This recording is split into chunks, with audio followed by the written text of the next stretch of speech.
waiting for me, boys and girls. Do your best. It's okay if you don't get all of it. It's all right. We're calling these interactive hallways, and what they are is they're providing short, predictable movement breaks that are accessible to everyone because they're near every single classroom.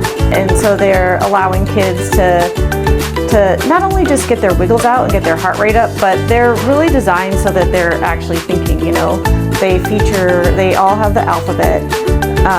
They have numbers, and they have different shapes, colors. Our occupational therapist and our physical therapist came with a proposal to our school to implement interactive hallways or sensory hallways at Kincaid Elementary School.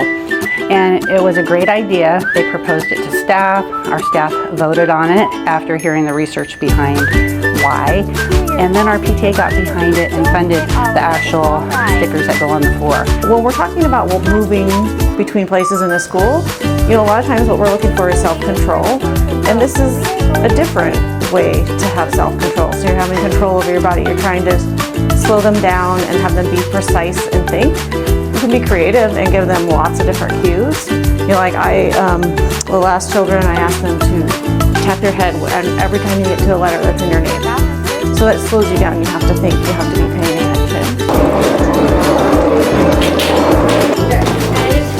Good job. Good job. Pin spins on one side.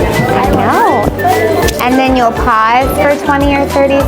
Around the room, our first one is going to start laying on our tummy, and you're going to be a Superman, okay? 1, 2, 3, 4, 5, 6, 7, 8. A big component of this program is learning readiness.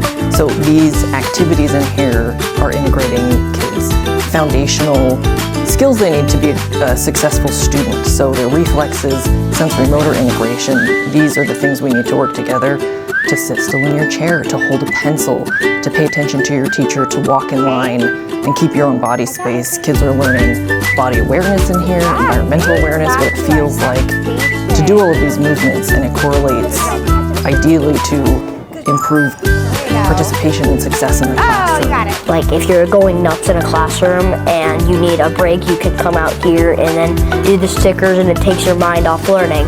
And then when you come back in the classroom, you're ready to learn, right? Yeah. You can just be like, let's do this. And then after you have your energy out and then you're ready to learn. I like them because there's a pathway, and you can choose not to do them or you can choose to do them. They're not just all over the hall. When I walk around with new families that come to Kincaid, it's one of the first things they notice. They think it's bright, it's welcoming, and they know what they see on the floor is really good for kids. Nice, Rylan. 1, 2. Laura's off. Yep. All right. Bye. A lot of time. Whenever you're ready, Okay. go.